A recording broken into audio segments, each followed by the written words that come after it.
True Crime Society podcast contains adult themes and violence and is not intended for all audiences. Listener discretion is advised. And if you'd like to skip the intro or move to any specific part of the podcast, please refer to the timestamps listed in the episode description. Thank you.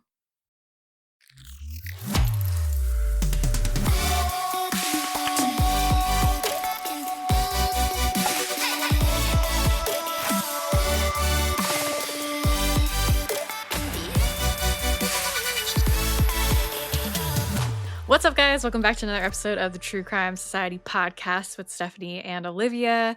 It is February 6th. We're finally in February.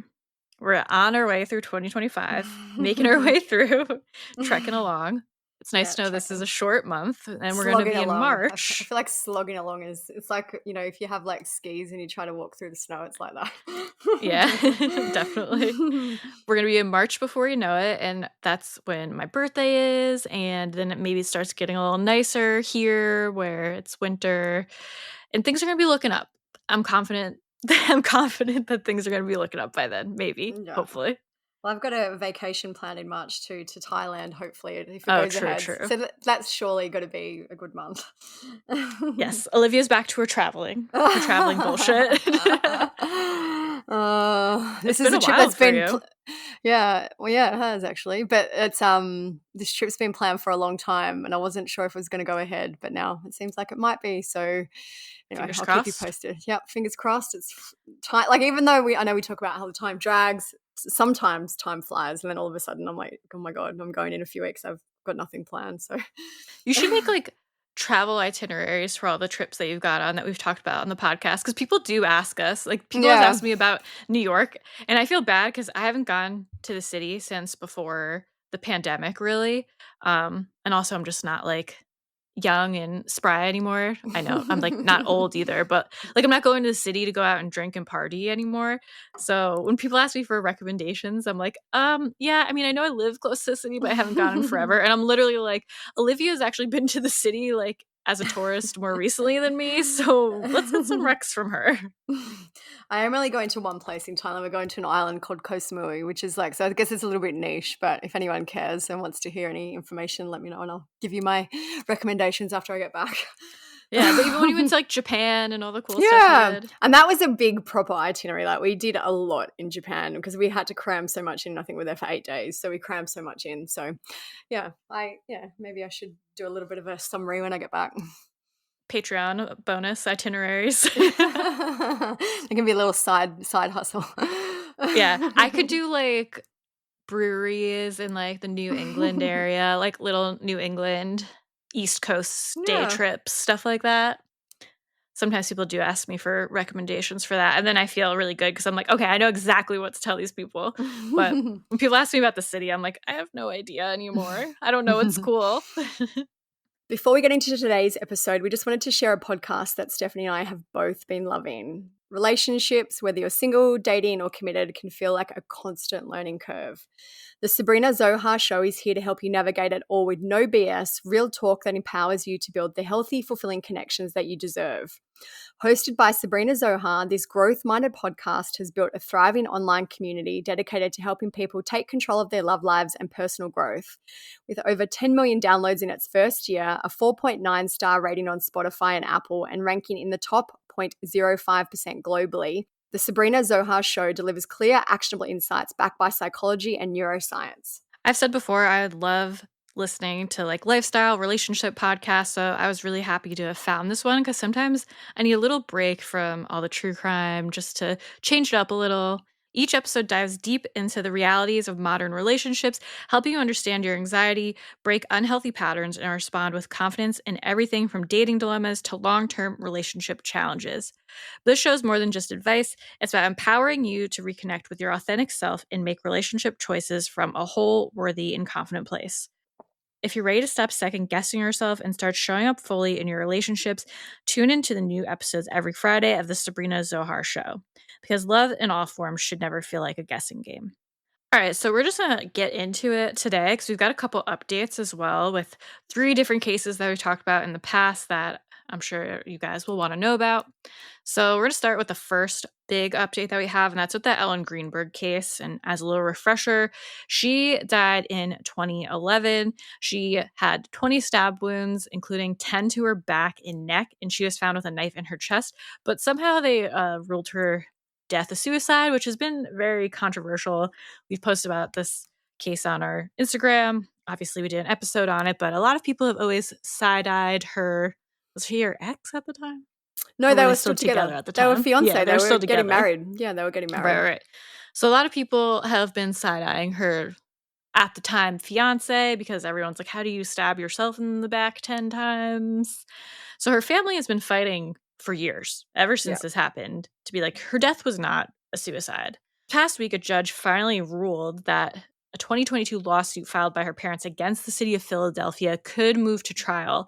And the forensic pathologist with the city medical examiner's office, Dr. Marlon Osborne, backtracked on his suicide ruling according to legal documents. He said, "It's my professional opinion.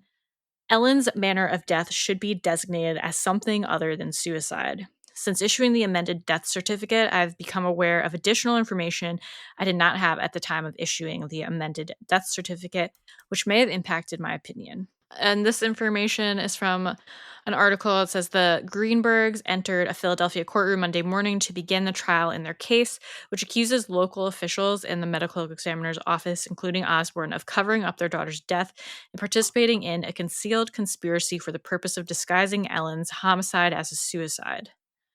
The city will pay Dr. Josh and Sandy Greenberg as an undisclosed amount in Monday's settlement. I think that basically the parents have got a settlement, which means that the investigation can be reopened. So I feel like the settlement may be. But yeah, so the settlement, this is from Local 21 News. It says, the settlement to reopen the investigation into Ellen's death came as a judge allowed a civil lawsuit against the city of Philadelphia to move forward.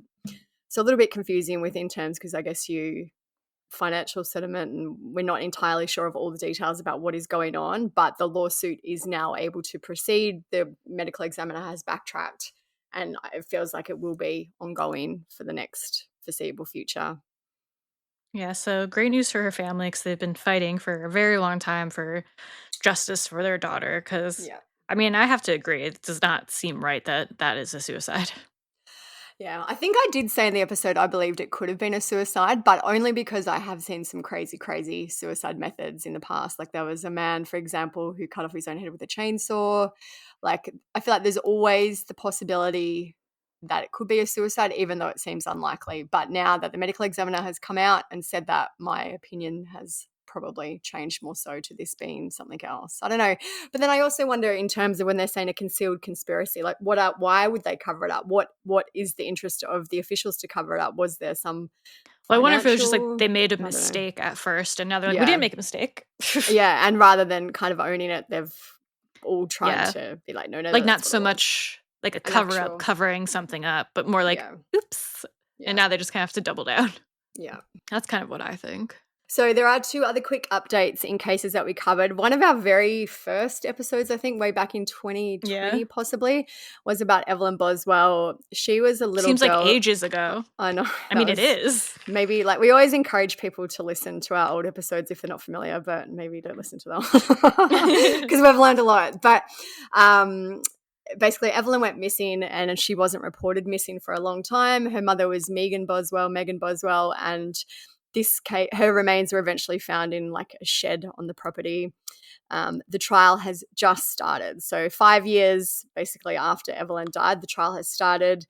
That is ongoing now. Like as we speak, it's ongoing. It's meant to run for around 3 weeks. We've had questions as if we cover it. I think we'll kind of watch it and maybe do a summary at the end, just because Even just like obviously, redoing like or maybe just do the whole thing again because our other we could episode's maybe so do a old. recap, of the Yeah. case and the trial. But yeah, the trial started this week. It's due to run for 3 weeks, which will be basically till the end of February because we record obviously a week before episodes are released. So end of February. So we will definitely give you updates on that as they happen. I really can't believe how long it has taken. Yeah. We were just in our Patreon that we just recorded, we spoke about Colin Griffith, who committed a murder was involved in a death. He didn't commit a murder because he's not guilty, but involved in a death in September 2024, and his trial has just finished. So, like, literally a few months, whereas this is 5 years. It's wild.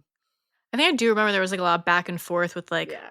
I don't know if it was like psych evaluations for Megan, but I remember there was something going on that was like Yeah. delaying it. And I feel like But she yeah, took a seems while forever. to also get arrested. Like, she wasn't arrested Yeah. straight away. So, but it has been a long process. Mm-hmm. The last update that we have is from an episode that we did a few years ago. It's regarding the deaths of two women in Los Angeles, Christy and Hilda. So you may remember that they basically attended a party and were dumped after either ingesting drugs or taking drugs. They were basically dumped and left to die. There's a man who was involved and who was eventually arrested called David Brian Pierce, and he's been convicted of their murders. You may remember the episode because basically every photo of him, he's making like a pouting duck lips face, and we commented about that at the time.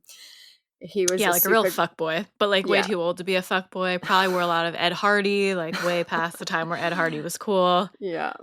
Just a real loser. He's a real creep. But thinks highly of himself, you can tell. Yeah.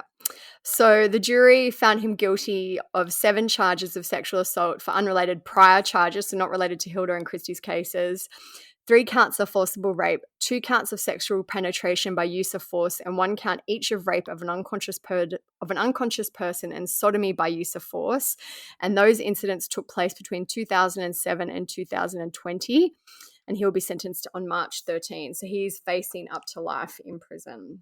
So that is a great outcome. Yeah, I find it quite interesting because I've seen photos of him in the court now, and obviously he's older, but he has definitely not improved himself while he's been in prison, which I'm like, that's good karma for you. Someone who always prided himself on being, you know, apparently attractive and hot and whatever. On what he thought was attractive. Yeah, is now not. Absolutely not. Yeah. Where he was never really before anyway, but he's now absolutely not his best self. Yeah, no duck lips in court either. So, well, every I think it's probably forced, but every photo I've seen he's wearing a surgical mask, so he might be having some duck lip withdrawals.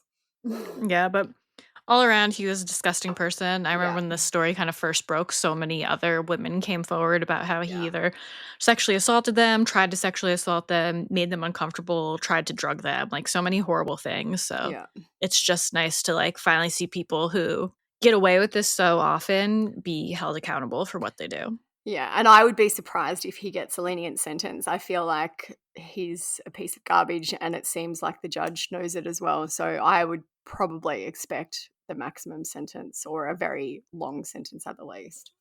Yeah, agreed. So this episode of True Crime Society is brought to you by Graza. Stephanie and I talk a lot about food. You know how much we love it. And what takes our food to the next level is the flavor of Graza.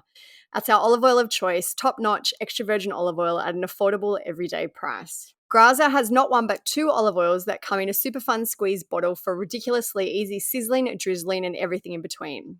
Sizzle is their everyday cooking oil. It can handle the heat with a smoke point of 410 degrees Fahrenheit and is great for baking, sauteing, and anything you want to cook. They also have Drizzle, which is a super punchy, flavorful finishing oil that can be used to whip up a salad dressing, dip a baguette into, or even drizzle over ice cream. So delicious. I've talked a lot about how I kind of hate cooking or just I'm like new to it. I'm still learning, and I didn't think Graza olive oil, the bottles would make such a huge difference to me, but they really do because as I'm like struggling along with a recipe, trying to keep up, it's so much easier to like grab the squeeze bottles versus like a regular bottle and like twisting the ones it with open. The caps that you've got to unscrew and they're heavy. And then like you don't want to pour out too much because there's not like a little convenient squeeze top. It honestly makes such a huge difference and you wouldn't think it. And I love how easy they're labeled because I don't really understand the science of cooking, but like one says sizzle and one says drizzle, so I know exactly which one to use for what. So honestly, it's pretty dummy proof and they do taste great. I do notice a difference between Graza and other olive oils, so I think it's definitely worth checking out if you are trying to get more into cooking like me. I really recommend checking out the Graza starter kit. You get the 2 squeeze bottles of the olive oil that we talked about, plus you get 2 refill cans so that when you run out of olive oil, you're not gonna have to go to the store. You have the refill cans, you just dump it right in and you're ready to go again, and you can also find the refill bottles on the shelves at Whole Foods or Targets near you, which is awesome. So head to graza.co and use TCS to get 10% off your Graza starter kit and get cooking your next chef quality meal. Again, that's graza.co and use code TCS to get 10% off. Okay, so today we're going to be talking about the death of Amie Harwick.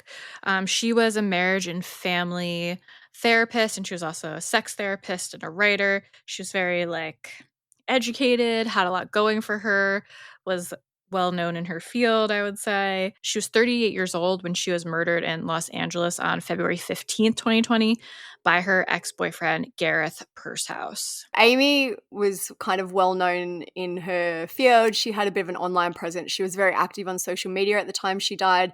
And then obviously when she died, what happened immediately wasn't clear. So it was kind of a very real-time case. It's not something that you just get one article on. There was a lot that you could follow as it happened in real time.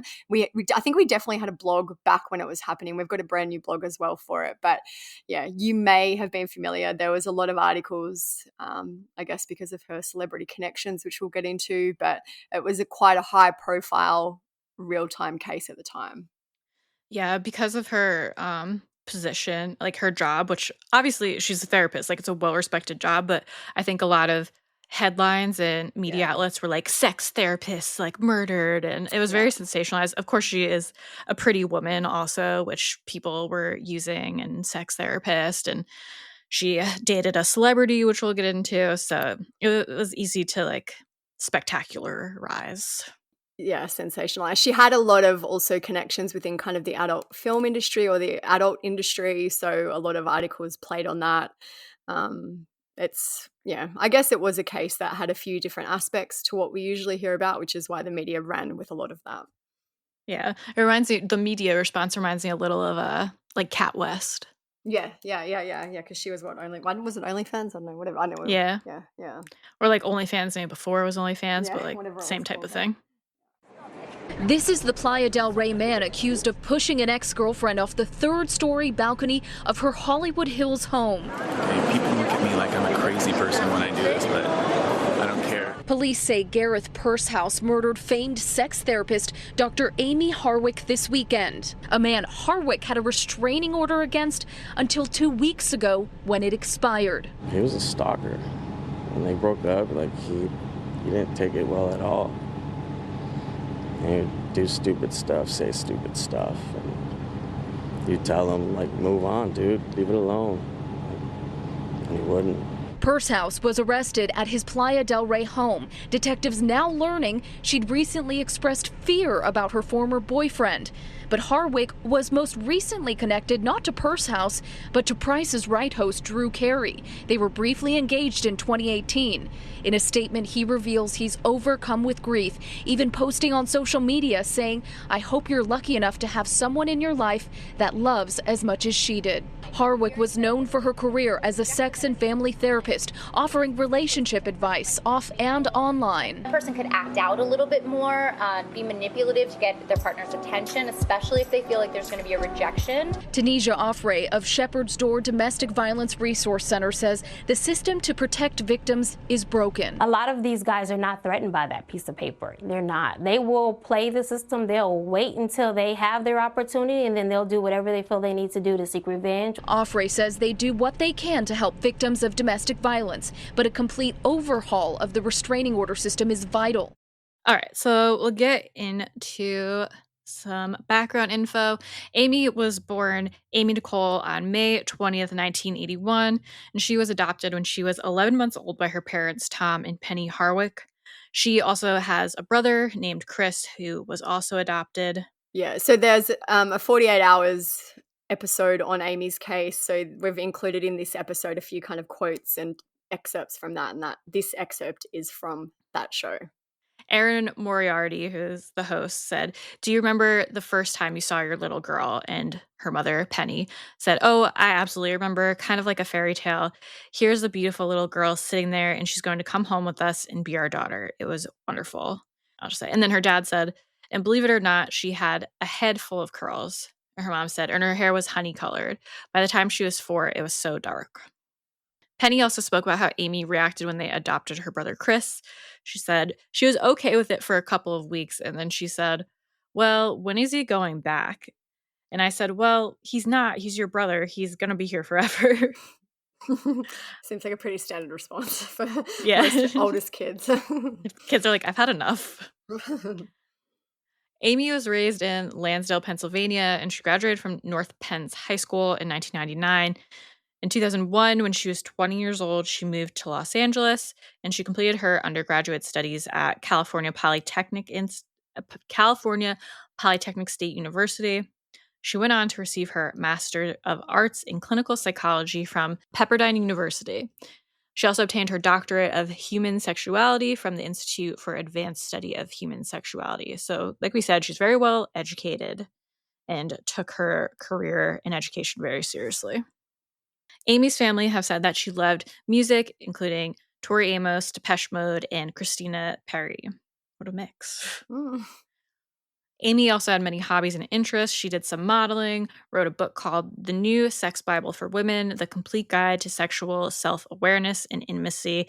She also created podcasts, and she loved exercising. She even released a training video, and she also loved horror movies and taxidermy. Her family and friends have said that she was quirky and fun.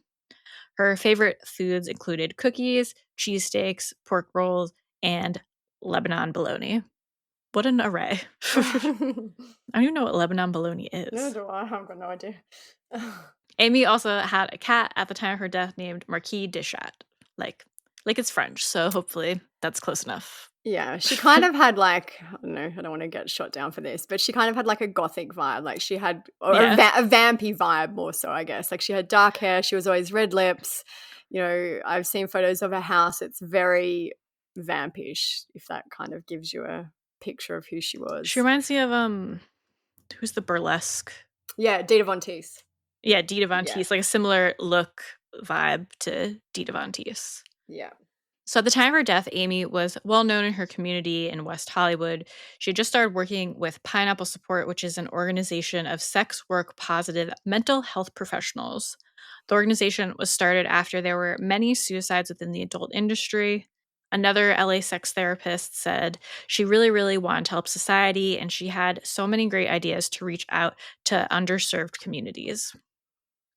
Amie had a website that's now been taken down, but according to that site, she worked with clients who suffered from a range of conditions, including anxiety, depression, sexually exploited teenagers, juvenile sex offenders, children with trauma, court-mandated adults, divorce, sexual identity issues, chronic pain, sex education, bipolar disorder, displaced adolescents, and domestic violence. So, I don't know, just kind of amazing, I guess, to see how many things she tackled and how she was really an advocate for a lot of people who are kind of passed over and tossed aside by society who still need help.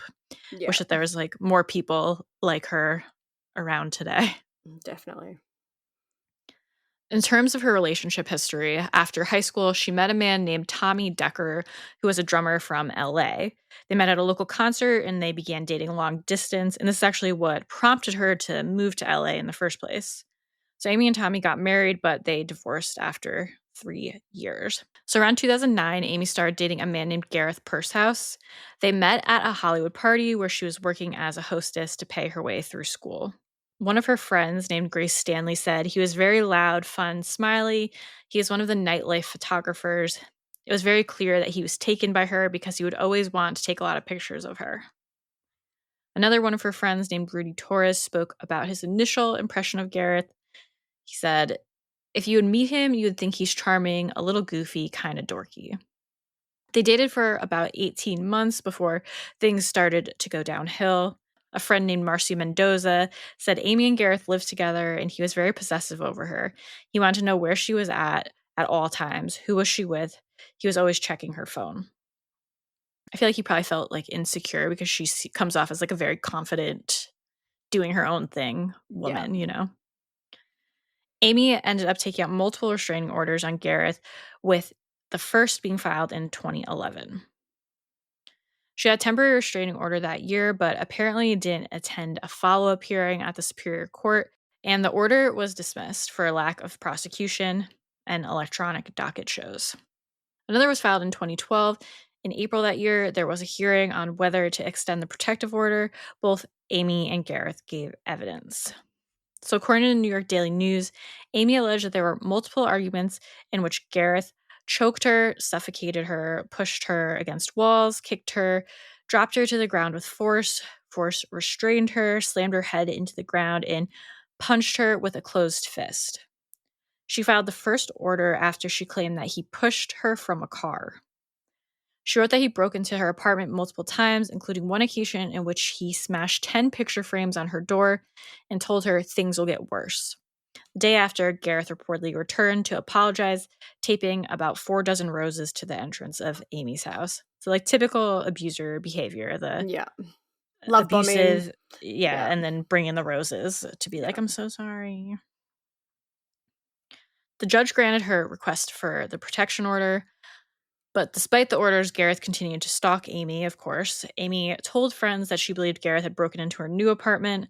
Her friend said it was very specific. Photo frames were smashed and her laptop was wiped clean. The friend said she tried going to the police and they said, well, there's no proof it was him. Her friend said that. Amie was terrified. I hate that. There's no proof it was him. I get it, but it's also like, ugh. Who else would it be? Yeah, Yeah. I know. A friend of Amie's told KTLA that Gareth was a constant thing that she talked about, that she was afraid of this particular guy, and it was always something that kind of followed her. It scared her enough to tell friends that, gee, I think I should get some mace or pepper spray. Her friend said he kept finding her, kept seeking her out. He didn't respect the end of the relationship.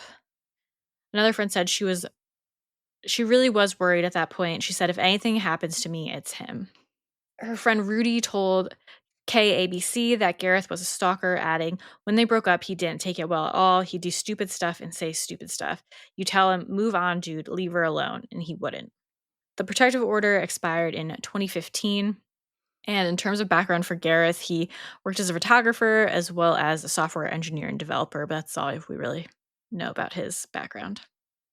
So in the summer of 2017, Amie met comedian Drew Carey at a party. I think everyone knows who Drew Carey is, hopefully. Not going to explain. He posted a photo of them together on Instagram with the caption, "The face of a lottery winner." And the couple became engaged within a year of meeting. And not to be like a judgy, like judge a book by its cover, but it does seem like a very interesting couple, like on the outside. Kind of the odd couple a little bit. You know, he was Yeah. quite obviously dynamics, Like- whatever, but he was quite a bit older. By 2018, though, the couple had split and called off their engagement. Their split was said to be amicable. So this was like what kind of some of the headlines grasped onto, like Drew Carey's sex therapist ex-fiance murdered. So it was very easy to cause a ruckus with the headlines. Yeah.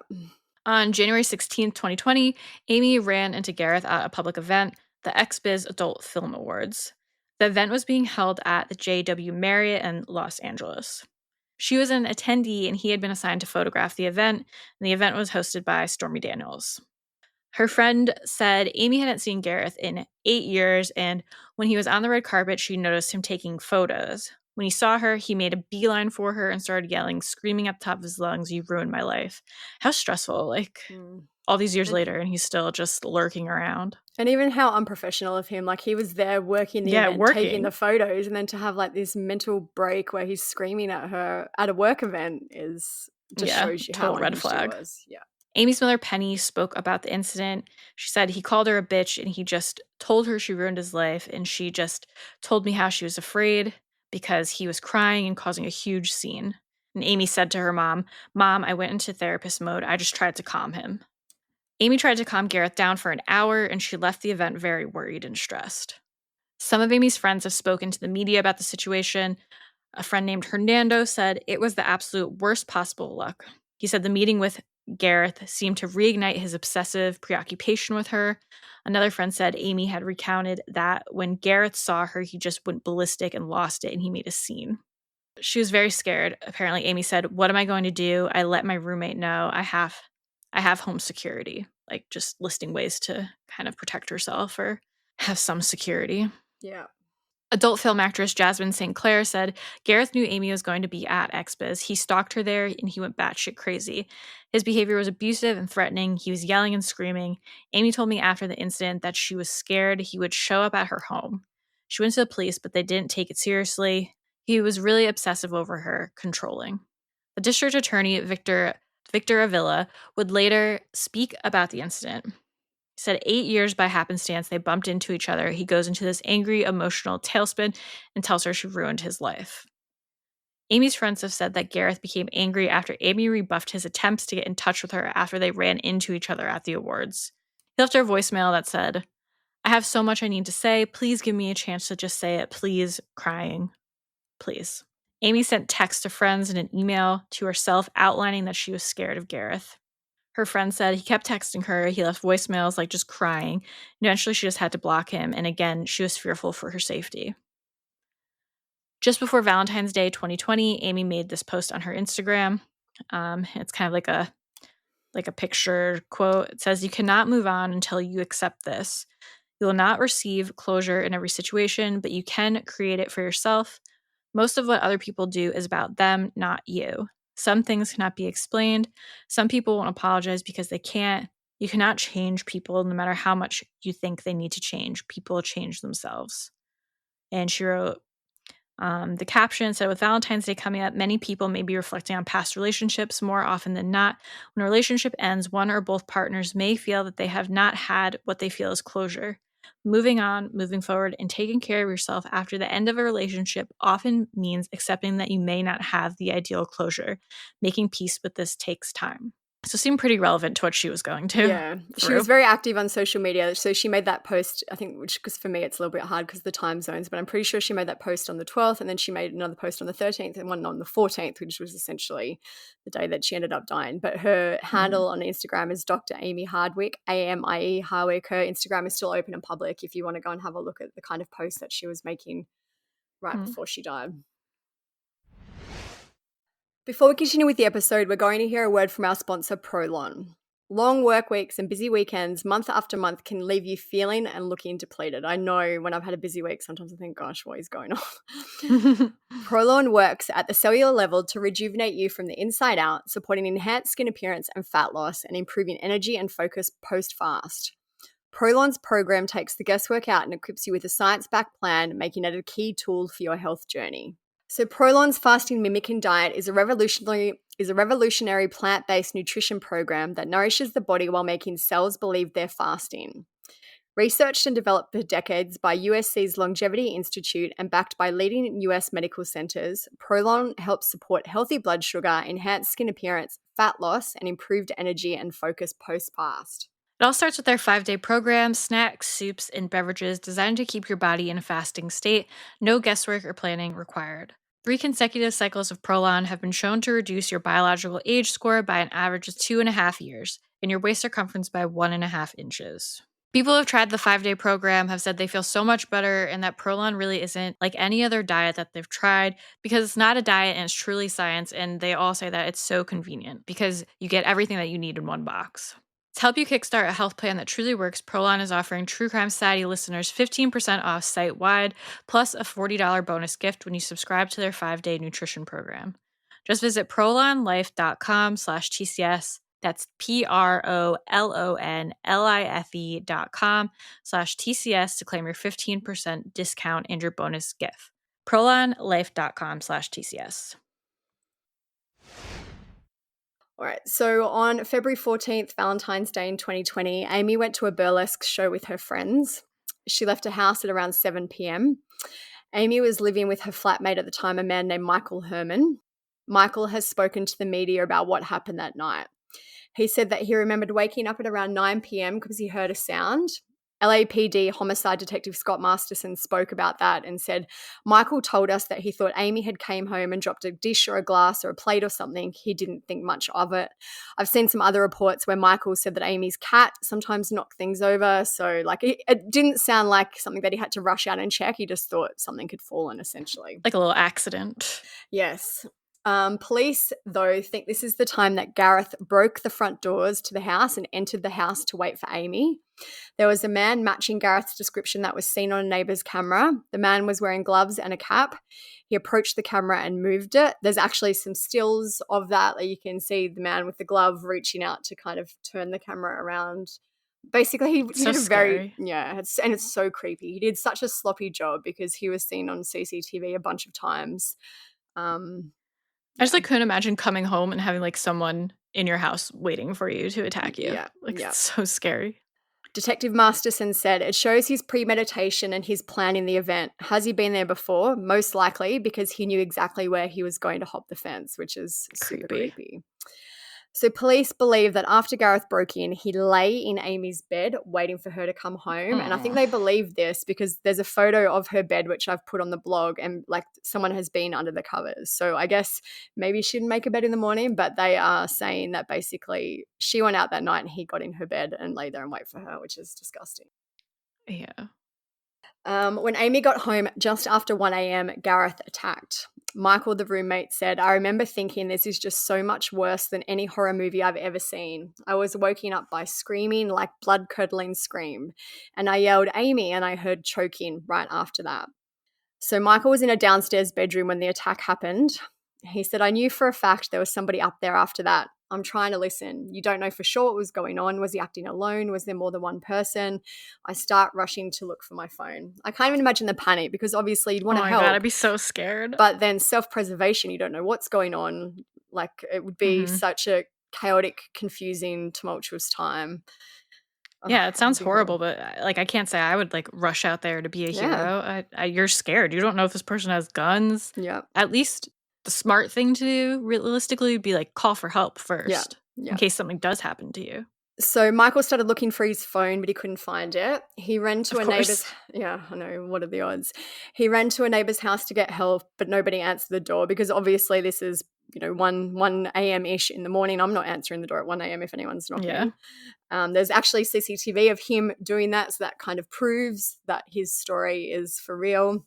Detective Masterson spoke about the attack. He said she, as in Amie, walks into her bedroom and I think she just froze in shock and fear. And the one thing that was on the bed was her phone. So I think she actually threw her phone at him and turned and started to run out of the bedroom, and she's screaming and they're fighting and they're wrestling. So Michael eventually found someone on the street and used their phone to call 911. He told the dispatchers, I was downstairs. I heard screaming. I know she's been attacked. I heard her going to the ground. Gareth was seen on camera climbing over Amie's fence and running away. We've got a clip of it in the blog. Like he's literally, you can see he's jumped the fence. He's kind of down, when you jump and you kind of fall a little bit. Yeah. He's down. He's got sneakers on. He's not doing a great job of concealing himself. So the address of the house was 2086 Mound Street in Los Angeles. There's a Zillow listing if you want to kind of check out the scene and the house and what the layout of the house was. There's obviously multiple stories. There's a balcony. It kind of gives you more of an idea of how far, what actually happened and what the scene would have looked like. Yeah. So police got to the home just after 1 a.m. Amie was found on the ground outside the house under a third-floor balcony, and she had fallen around 20 feet. She had defensive wounds on her hands and her arms. The glass doors in the front yard were broken.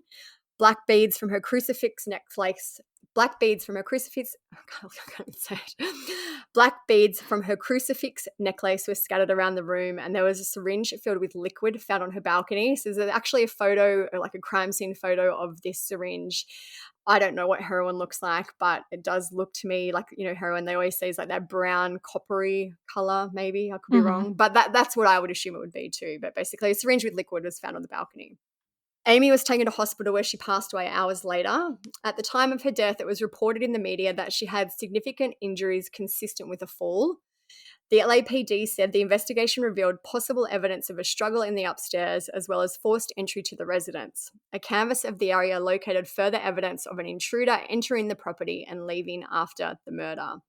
So Amie's death entry is on the Los Angeles medical website.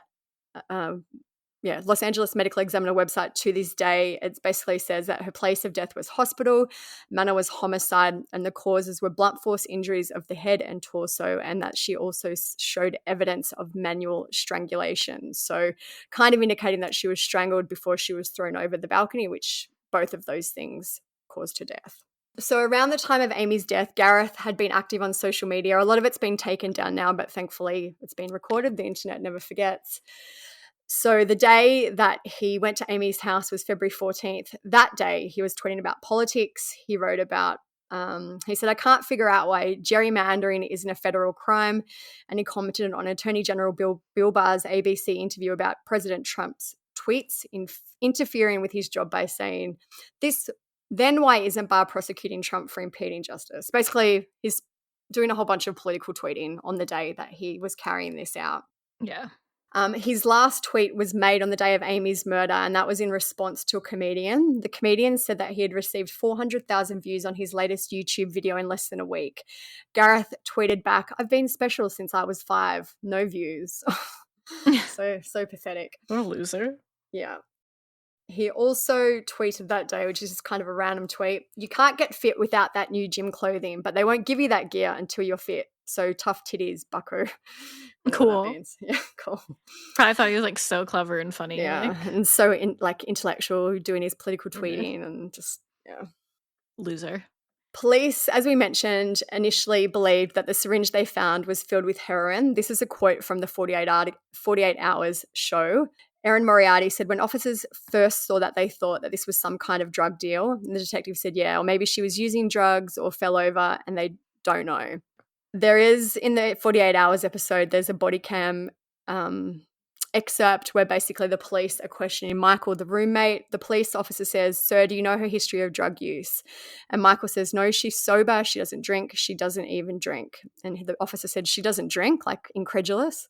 And Michael says, she doesn't even drink. She's sober. So basically, absolutely no history of drug use. I guess they have to investigate every single possibility, but they did kind of look at that as a possibility that maybe this was some kind of messed up drug deal. But anyway, it turns out that it wasn't even heroin in the end. FBI analysis showed that the syringe was filled with liquid nicotine, and this poison is difficult to detect in someone's system. Detective Masterson said... Almost seems like more dirtbag than heroin. Yeah. Like imagine he's obviously sought out something that wasn't going to be detected in her system. So... yeah. Anyway, Detective Masterson said Gareth's overall plan would have been to inject her and have Amie pass away, and no one would have been wiser. But the autopsy revealed that Amie was never injected with the poison. So obviously Gareth's plan failed. Whatever he tried to do couldn't happen. CBS would that amount kill you think? Oh, I don't know. Maybe. I guess. I don't know. So. I guess if you inject it right into your veins, it's probably not great. CBS reporter Lena Nguyen said, so now it appears he couldn't inject her. His plan failed and he resorted to violence. Detective Masterson said he grabbed her and ripped her necklace off her neck. Gareth's choking her. She's fighting for her life. I believe he picks her up. He walked to the balcony edge and just dropped her to the bottom of the patio, which is horrible. Poor girl, like fighting to the end for her life and then just drops her over a 3-story like a brutal, balcony. Scary, drawn-out death. So Gareth ended up being arrested just 14 hours after Amie's death, and police have spoken about his arrest. The detective said you could tell he was playing the old, oh, what's this about? Why do you want to talk, when they went to his house? And he said, yeah, I know Amie, yeah. And he's basically saying he was at his own house the whole night. He hadn't been anywhere. Gareth had a black eye and he told police that it happened during a home renovation accident. The detective said, I think you better get a contractor. If you get hold of a power tool, you're going to be in real trouble. So there's a photo of him after he was arrested. He was arrested on suspicion of murder, but he was released on a $2 million bond.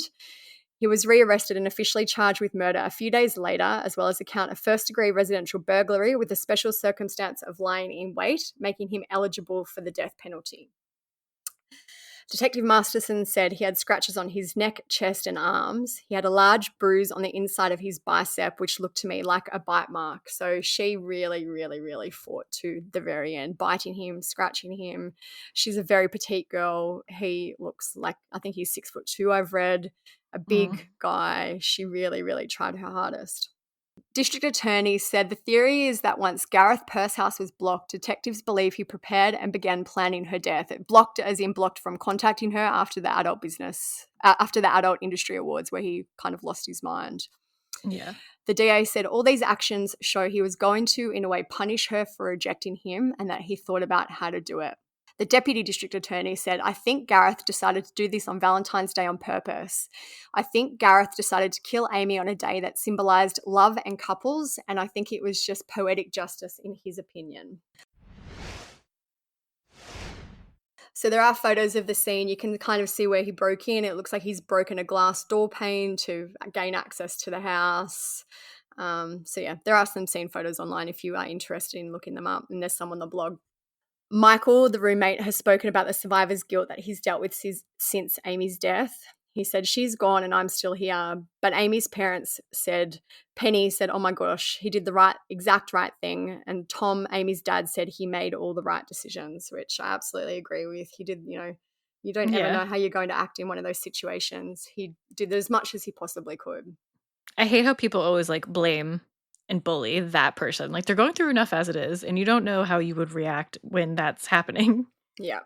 So after Amie passed away, Drew Carey made a statement to the media. By this stage, they'd been broken up for 2 years, so they weren't in a relationship at the time, but he still made a statement. He said, I feel like he felt like he had to because the media kept the media was dragging him into it. Drew Carey's ex-fiancé dead.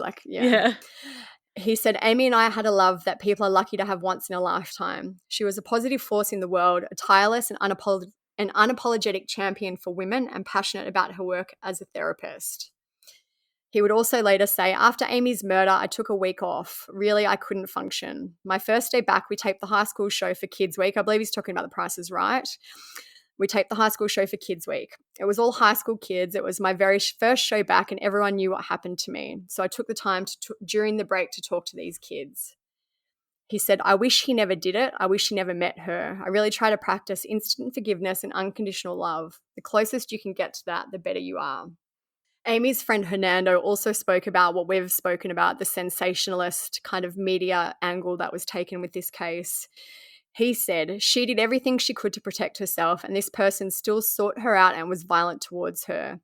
That is what people, I hope, are going to see, not the sensationalism of her dating Drew Carey or being a Hollywood sex therapist, but that our system is not protecting women. Mm-hmm.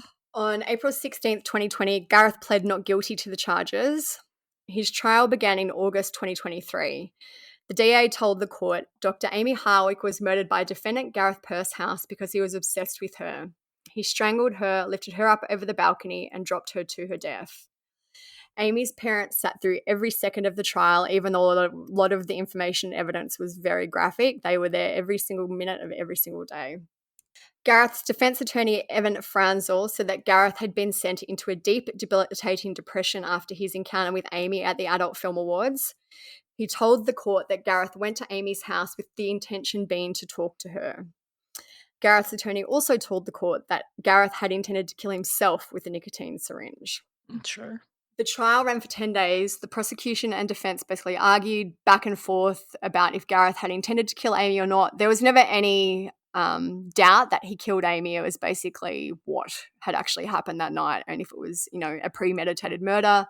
That was the argument that they had. This is one of those things where I'm like, how could they even argue it? He literally broke into her house, waited for her, strangled her, beat the shit out of her, and then threw her off of the balcony. And had documented domestic violence issues in the past, legally documented protective orders. It's just... She had a restraining order against him, I guess they have to try.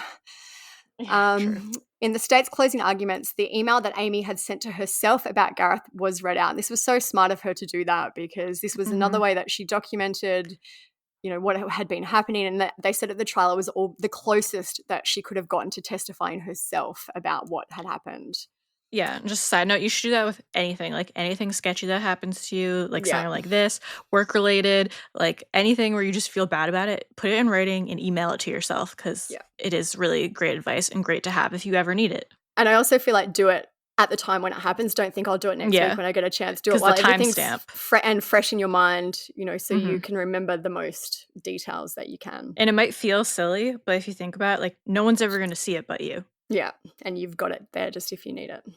Mhm. So the email they read out said, "Tonight I felt very scared." So obviously tonight, this is when she's referring to the January incident where Gareth lost his mind on the red carpet. She said, "Tonight I felt very scared. Gareth came up behind me and started screaming. I'm pretty nervous that I'm more on his radar now. It terrifies me that he's obsessed with me for 9 years, thinks about me every day. He's focused on harming me." So the jurors had 3 choices in the case: murder in the first degree, murder in the second degree, or the lesser charge of voluntary manslaughter.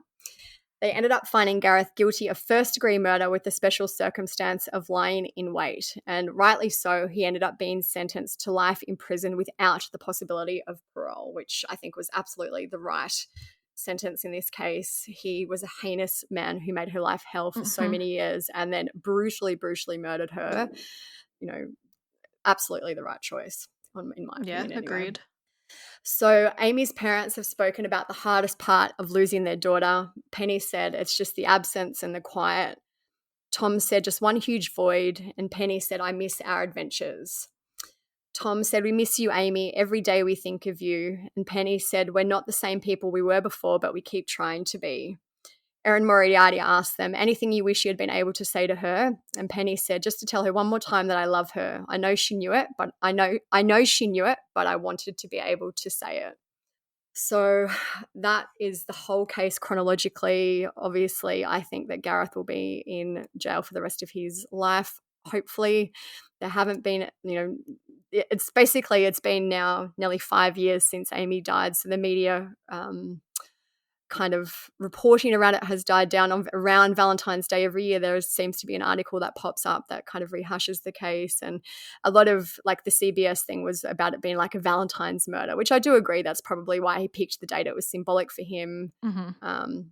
Basically making a point that if he couldn't be in a Maybe he couple was even relationship with her, that he would do what he wanted. Maybe he was even thinking, like, she could be out with someone else, and that, Yep. like, got him all riled up about it too, or Yeah. she was talking to someone else. Like, you would think if Um, someone is out on Valentine's Day, they're probably out with a on a partner or date a or love something. interest or something like that. Like, said that she was at a burlesque show with friends. I don't think he knew that. He probably assumed she was out on some date. Maybe he was hoping she'd come home with a lover. I don't know. Like, who Mm, even knows what was going through his mind? But to pick the Valentine's Day date, I do agree, is a very calculated plan. yeah, it's just sad to see, like, someone who is such a bright Yeah. light and really trying to make a difference in society and trying to help communities and people who are so underserved and, like, women in general be snuffed out by, like, what she was fighting against. It seems like just such a disgusting loser who offered no value to society to take out such, like, a great seemingly great person. Yeah, like, this was honestly years and years and years of stalking, relentless stalking. I feel like maybe she thought for a while it was over, like she dated Drew Yeah. Carey. There seems to have been a bit of a period where she was able to distance herself from Gareth, but then that January 2020 incident was the catalyst for him just becoming obsessed all over again, not leaving her Yeah. alone. I just we always speak about how women are failed by the justice system and the legal system and they're not Mhm. protected. In this case, I think that she was, but it just happened so quickly in the end. Like, it wasn't like it was happening during the times where she filed the protective orders. She filed those, they ended up expiring, and then there kind of was a lull. Whereas there was nothing, like, I don't feel there was any real failure in 2020. It just happened too quickly for her to be able to do anything about it again, which she shouldn't have had to. I Yeah. agree. Like, I'm sure if he did break into a house and there's other things he should have been maybe arrested and put away for, but it just happened so quickly at the end in 2020 that there wasn't enough time for her to act on it. Yeah, it just sucks because you hear stories like this again and again and again of Yeah. women who know they're being stalked, are like, "This guy's gonna kill me. I'm afraid every day. He won't leave me alone." And, like, they do what they can, but, like, there's no real protection. I don't even know what the answer is besides maybe, like, mental health for men who act like this. But it's like, yeah, duh. But it's just sad when it's like they know this is happening and they're like, here's a restraining order. But like a piece of paper, when they have their heart set on it, it's not going to stop them. Like No. if they're going to murder you, they're not going to be like, whoa, whoa, whoa, well, this restraining order is going to stop me. I am surprised. Like, I haven't really been able to find much information after the protective orders in 2015 and in between that and 2020. Like, I wonder if anything happened when she started dating Drew Carey, because she would have been in the media then. Did that piss Gareth off more? Like, I just wonder. It just seems like there was very, very little contact for that 5-year period until he saw her again and then kind of went off the edge. I wonder if he was like dating someone, Yeah, like had a maybe. distraction maybe, and then like that went downhill and he just kind of like turned his focus back on her when he saw her again. I always feel bad when I speak about people's physical looks, but I feel like in this case it's kind of relevant because Gareth was a relatively good-looking man. At one point he was tall, Yeah. had kind of like a muscular build. Like, I'm sure he probably could have dated women or whoever if he wanted to. Like, it's not like he was someone who would have struggled to find another relationship if he was, mentally stable. Mhm. But yeah, it's a very, very sad case. I feel so sorry for her. The terror she must have felt that night, just coming home after a night out, probably had a great night out with friends, coming home ready for bed, and then to find this creep, repulsive, pathetic loser in your bed is just horrible. Horrifying. So scary. Yeah. And this also too, this case, like, I know 5 years ago is a decent amount of time away now, but it's still recent. Like, it's a case that happened in the time of CCTV, of Yeah. things being able to be tracked. It just takes one unhinged person to have a plan and a few hours, and that's it. Yeah, and that's why it's so scary because Yeah. what could she have done? Yeah. Nothing.